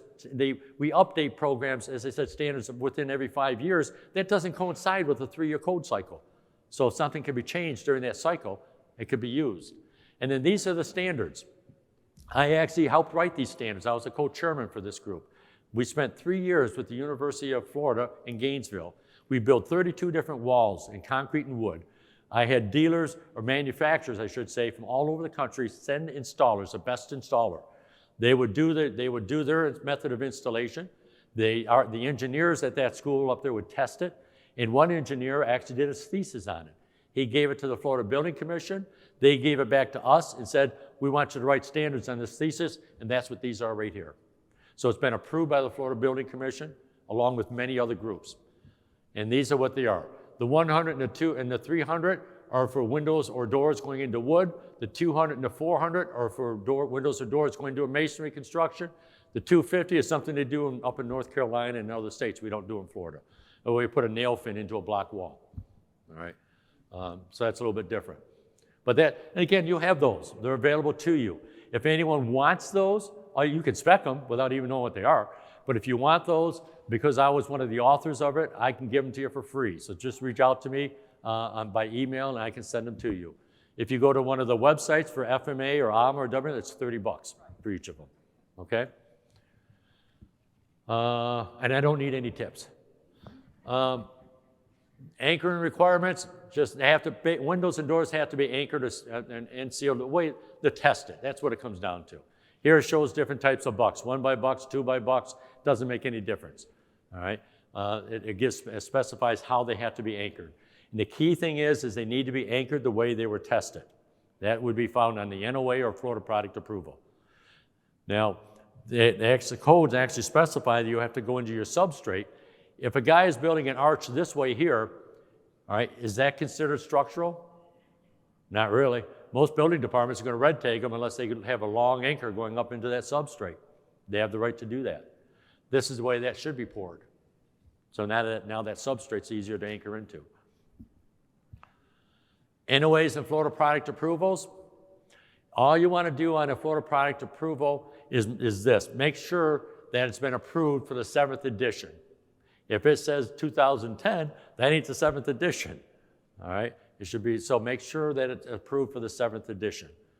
And for the NOA, go to page 2 of the NOA, and that's called Notice of Acceptance, and it'll tell you what codes are accepted for. That would not be accepted today. It should say 7th edition 2020, but it could be more than one code. It could be the 2010 and the 2020, because they reaffirm the testing. All right, so that's what you want in that. Now, the last thing I said I was going to save for you, and I have 12 minutes. All right, I'm going to cover this in 12 minutes very quickly and easily. It's confusing as hell. All right, we have 2 different compliance paths. There's a performance path and a prescriptive path. All right, the performance path is where a contractor can trade things off, let's say. A home that was built in 2004 is considered the base, all right? Today, he has to build a home 25% more energy efficient than he built the same house in 2004. Now, he can do that through an energy gauge. It's a software that's used. Another one was just approved last month at the Building Commission. But energy gauge is the most common one. And he can do trade-offs like taking an air conditioner handler from a hot attic, putting into an air-conditioned space and gain points. He can do things such as a higher SEER air conditioner, gain points. Some things are more expensive than others. High energy efficient windows can be expensive. So he can do these trade-offs and put in cheap windows. In reality, that's what happens. And he can save money that way, all right? Now, whether he lowers the cost of the home or he makes a bigger profit, it's entirely up to him. The other is called prescriptive. Prescriptive, the performance path, I'll go back, is what's used 98% of the time in new construction. Everyone uses it. The prescriptive path is used 98% of the time in retrofit. The prescriptive path is where it will tell you what solar heat gain you have to have, what U factor you have to have, what the visible light transmit. It gives you numbers. Think of it like a prescription. If you're sick, you go to a doctor. Doctor gives you a drug prescription. It says what drug to take, how many milligrams, how many times a day. Very prescriptive. That's what the prescriptive path does, all right? That's used in the retrofit, all right? Since you guys deal mainly in the new construction, you're going to be dealing with the performance. There's different climate zones. There's 2 of them, and there are different requirements. And then there's different requirements for residential and commercial numbers. So I'm going to give you all of these. Don't try and memorize them. Don't try and copy them down. You can have access to all of this. Where the confusing issue comes up is the term renovated building. There is a section of the legislature, I got a sneeze coming out again, passed in 1976 when energy was a fad. That's when we had to stand, some of you probably weren't old enough to be around but driving that back then, but some of us might have been. And we had long gas lines, I don't remember those, and then they disappeared. That was a fad. They passed a piece of legislature that says if the estimated, an exception for the energy codes, if you are replacing any changes in insulation, HVAC systems, water heating, or exterior envelope, the windows are exterior envelopes, all right? You don't need to pay any attention to energy calculations or numbers. This was done basically in the 70s, all right? Unless it exceeds 30% of the value of the structure, No problem. They take that out of the tax rolls. So if you take a $200,000 home, what's 30% of that? Come on, $60,000. You're not going to spend $60,000 replacing windows. All right, it just doesn't happen like that. So everyone is using the 30% rule because not because they want to, the jurisdictions, but because their city and local and county attorneys told them they had to, because legislature trumps code. Now, Jim's crystal ball. This is going to go away. And it has to go away because of the change in Washington. And I'm not trying to get into politics, I'm just speaking what's going to happen. You've all heard where companies such as Chevrolet, for example, is not making any more gas engines after 1935. Ford just come out with a new F-150 electric. Everyone, hottest selling car in the country is Tesla. Everyone's, why? They want to do away with fossil fuels. All right? We want to have a cleaner energy. And because, now when I say it goes to Washington, is that when the Democrats came over into power in Washington, one of the first things they did was join Europe in meeting the number of energy-free homes by 2050. All right? Energy-free homes means you're still going to have energy, but they're not going to come from fossil fuels. It'll be coming from solar and windmills and other sources, technology that's out there that's being developed now. But they want to have a cleaner world, basically. So that's what's going to. That's why That's why I say Washington's got involved. They're going to do away with that because Florida is so far behind. The state of Florida is way ahead of Carolinas, Texas, and every country I know, every state I know. We're way ahead in structural codes. We're way behind when it comes to energy. In the state of Texas, if the two of you had homes and I was a realtor and you wanted to sell them, before I could take your home as a realtor, you'd have to have a home energy audit, which is a blower door test done. They assign a number to it, and then I can take your home and try and sell it in yours. If they're both the same homes and you had better energy numbers than he did, yours is going to get a higher dollar and sell quicker than his, even though it's the same home. Energy in some states are way ahead of us. We're behind. And that's why I say this is going to have to disappear. So anyway, I am going to, I've got 7 minutes. I'm going to go through very quickly some of this. Like we have to meet a 0.3 CFM, that's for air infiltration. Here we're looking at the prescriptive. I refer to it as the easy 1040. You look at the numbers, you meet them, you're done.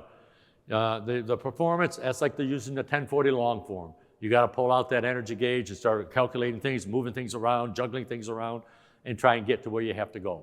All right.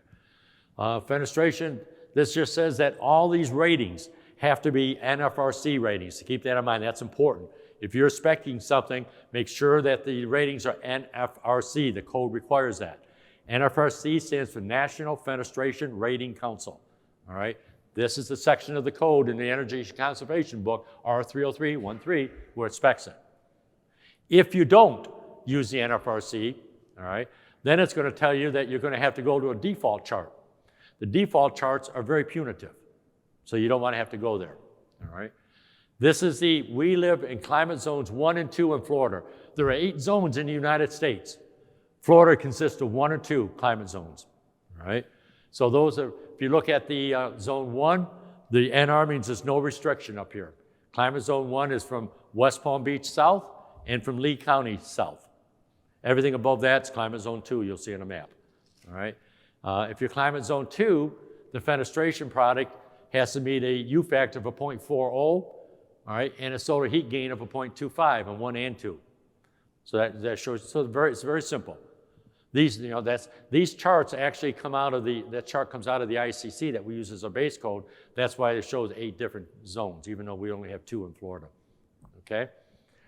Now, that's it. This is a section of the code here that says that if you don't have these, you go to a default factor, and there's a section to go, which are these, and they're very punitive, like I said. You don't want to get into those. So make sure if you're speccing energy calculations, they are NFRC calculations. All right? Because what happens is that a contractor can use what's called center of glass. He's just using the glass. He's not using the frame. For example, aluminum uses molecule-to-molecule transfer of heat, where vinyl doesn't. So it won't get as good energy calculation. So that's why he's using center of glass to try and slip it through. But the code will send them to that default chart. That's a prescriptive path. Says you can use an average weighted list, all right, as long as it doesn't meet or exceed. And again, on solar heat gain, you can have an area weighted average. Again, you can average all the windows out into one. This is an exception for up to 15 square feet. So if you're designing a custom home and a very unusual window or door, you can have up to 15 square feet that should be permitted to be exempt. Here's the maps. Climate zone 1, right here. Climate zone 2, up here. Vast majority of the state is climate zone 2. And these are the numbers I'm going to show you for them. For non-impact, no restriction, it's the same, all right, for impact or non-impact. The reason I point that out, when I go to climate zone 2, there's difference. A non-impact window has to meet a 0.40, but an impact will allow up to a 0.65. So what does that mean, basically? It means that this up here cannot be done with aluminum unless it's thermal broken aluminum, and that's a lot more expensive than vinyl. So that has become a vinyl part of the state because of that. All right, so that's what that's saying. So, but a 6.5 you can do with aluminum. So if it's an impact window, you can do it all through here. It's not a problem. But a non-impact, you can't. All right? And the reason we push that is that we're trying to make the homes more secure. So they allow that variance basically to help customers to get what they want to help become more secure. Someday that'll go away, but it's not there now. So that's what that's just saying. Aluminum basically is going to disappear up there in some of those, but they allow the 0.65. That's the energy gauge for the performance path where they do those trade-offs. These are the commercial numbers for climate zone 2 and climate zone 1. All right, climate zone 1, climate zone 2. The key thing on this I put down in red, enforceability may be questionable. The reason being is there's a section of the code that says you shall comply with one of the following, and it includes ASHRAE 90.1, which is much more lenient than the Florida energy codes. So everyone uses 90.1, all right, because it's a lot easier to meet. So that's what that's saying. They have average rate at 2. Now resources. You know, I'm down to my last slide. I said it'd be the last one, and I got 2 minutes left. I got 1 minute left. My phone says 2. All right, not bad for my first rodeo for 2 hours, huh? Resources. This is where you can find the Florida building, Florida product approvals. This is where you can get the Dade County approvals. We're much faster than what the public one is. IBHS, if you want a copy of that video you saw with the homes blowing apart, that's where it comes from. This is a public website. This public website now you can cut and paste. Previously you could not. So you can actually go to this and cut and paste the codes from there, all right? If you want interpretations, you can go to the BOAF website, that right here, and you can put in the code and they'll tell you what the proper interpretation should be. You won't get it back for about 7 to 10 days, because what they do is they send it out to people such as me, and they'll ask what I think it should be, and I tell them, and so on and so forth. So it's a time thing. This is if you're dealing with lead, and this one here is the website. You can go on, put your mouse onto the lot, it'll tell you the latitude, the longitude, what wind speed that lot is. So if you want to know, all right? So now, do I have 30 seconds left? Time for questions.